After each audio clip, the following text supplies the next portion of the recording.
السلام عليكم ورحمة الله وبركاته.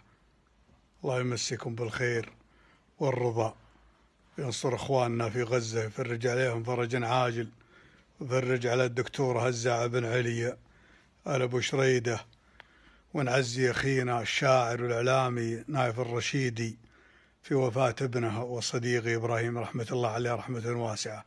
إبراهيم ذوي الاحتياجات الخاصة وشخصية عجيبة، وبيني بين الصداقة الله يرحمه ويغفر له. وأبوه نايف الرشيد يغني عن التعريف، كان أحد جهابذة المختلف اللي يتسابقون على ودهم الكثير من الشعراء والإعلاميين. كان صانع حقيقة، صانع نجوم، أكثر نجوم تشوفون في الساحة من صناعته، بمشاركة الأستاذ علي المسعودي والأستاذ ناصر السبيعي. فالله يغفر إبراهيم ويسكنه الجنة ويصبرك أبو طلال، ويصبر أمه وإخوانه، ويكتب أجرك على حسن التربية اللي شفناها منك لولدك. الله يغفر له ويمد في عمرك.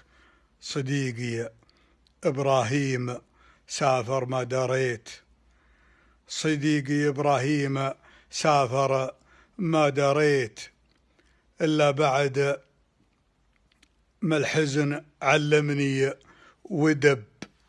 صديقي إبراهيم سافر ما دريت، إلا بعد ما الحزن علمني ودب. بين العروق وما دريت إني بكيت، إلا بعد ما ضيف الدمع الهدب. ابكوا معي جميعكم يا أهل الكويت، إن لم يكن من حزن من باب الأدب. ابكوا معي جميعكم يا أهل الكويت، إن لم يكن من حزن من باب الأدب. خويته وخويت بيه وما لقيت غير الرفيق اللي يشرف من ندب. حظه بخيت وعاش في ظل البخيت، لو ان حموله تجعل الظهر أحدب.